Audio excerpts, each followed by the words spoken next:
eu fui na PUC do Rio de Janeiro e a tese daquelas pessoas que tentaram me calar é que eu era pró-Hamas. Né? Qual era a minha hipótese de trabalho? Que continua sendo a mesma hipótese de trabalho. Tem uma aliança profunda entre o Hamas e a direita sionista, e essa aliança profunda estabeleceu uma trajetória do conflito palestino-israelense, que é uma trajetória de massacre. O primeiro massacre do dia 7 de outubro, e depois o massacre posterior que a gente tem acompanhado até agora em Gaza, na cidade de Gaza e na faixa de Gaza como um todo. Aquilo era impossível para aquelas pessoas escutarem. Era impossível para aquelas pessoas escutarem. Né? Então, elas me calam.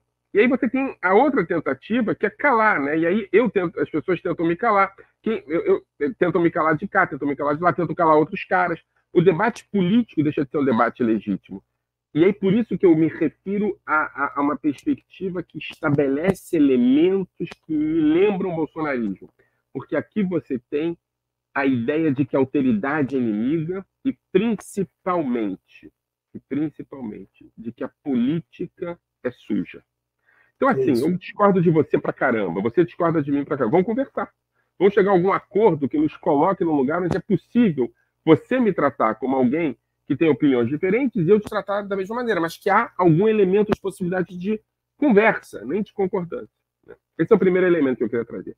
Agora, o segundo elemento, que eu acho que a gente está deixando passar por baixo dos nossos dos panos, é o elemento que estabelece a ideia de que o conflito entre Hamas e Israel, seja como você quiser conversar, chamar conflito, massacre, práticas genocidárias, não me importa, mas é uma tentativa de trazer esse debate para dentro da política brasileira. Isso me preocupa muito. Né? Então, em algum sentido, a esquerda passa a ser defensora do Hamas, e somente do Hamas, é isso? E a direita, na perspectiva desse bolsonarismo tardio, a direita passa a ser defensora de Israel e somente de Israel. Na verdade, de Israel não, porque Israel é apagado e só sobra o Bibi Netanyahu.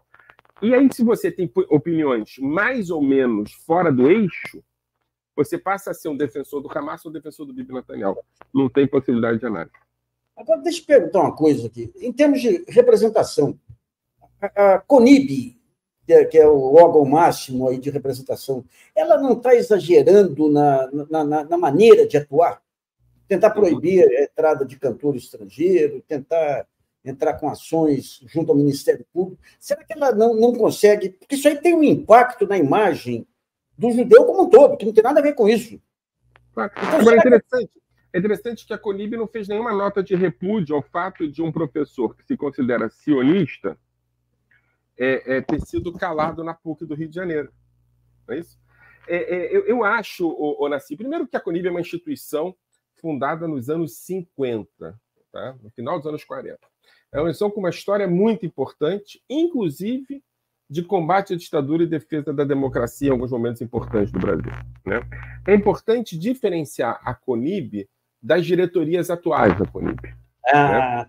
Tá bom. Eu acho que a gente está passando por um processo no Brasil, né, que é um processo de reconstrução desse país. A gente passou por a gente está vendo agora o tamanho da tragédia que foi 8 de janeiro. Não é? O quão próximo a gente chegou de uma ruptura institucional efetiva, inclusive com elementos de barbárie. E a gente está vendo a dificuldade que é reconstruir a estrutura democrática no Brasil. Assim, elementos de democracia do cotidiano mesmo, lidar com o vizinho, lidar com o porteiro. A coisa da CPI do padre Júlio Lancelotti mostra o tamanho do buraco que a gente colocou. Né?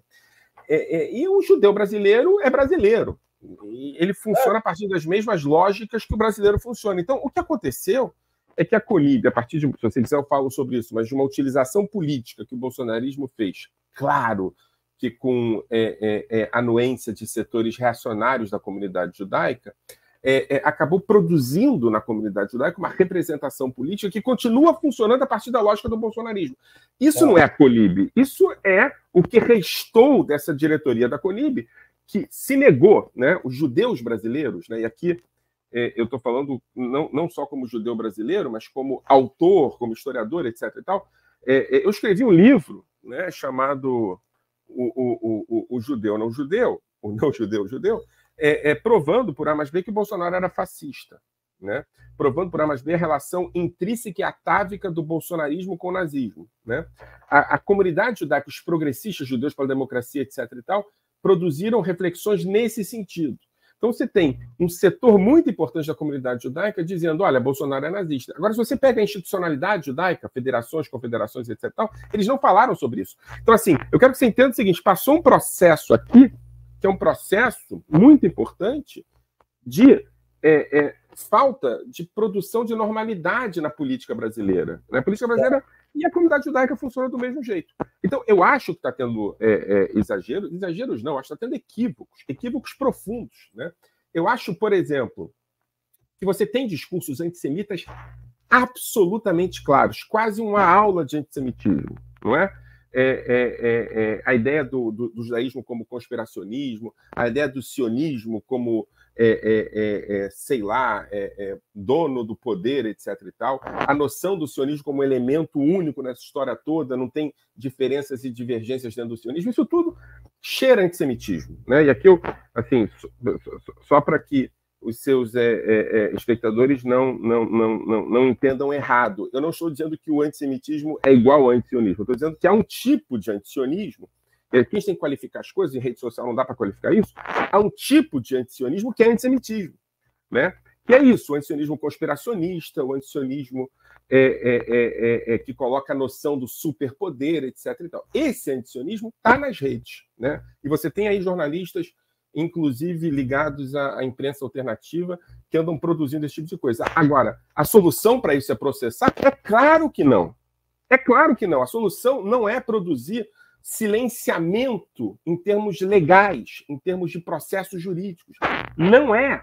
Porque isso é uma lógica autoritária. A solução para isso é fazer com que... É o que você está fazendo, me convidando para conversar. Te convidando para conversar, produzir, transformar isso em um elemento de debate e não um elemento de silenciamento. Né? Eu acho que sim, o antissemitismo está em crescimento.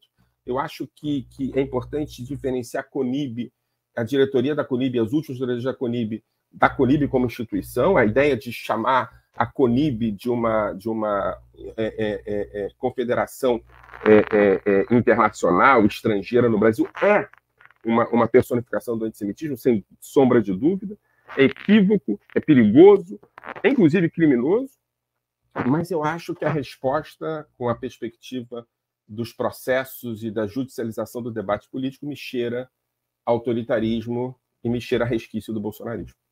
Agora, Guilherme, uma coisa que chama atenção, assim, você tem uma ampla comunidade judaica influente, você tem um trabalho muito importante feito pelo Hospital Albert Einstein, inclusive, atendimento a pessoas em várias regiões, aí, pelo SUS e tudo.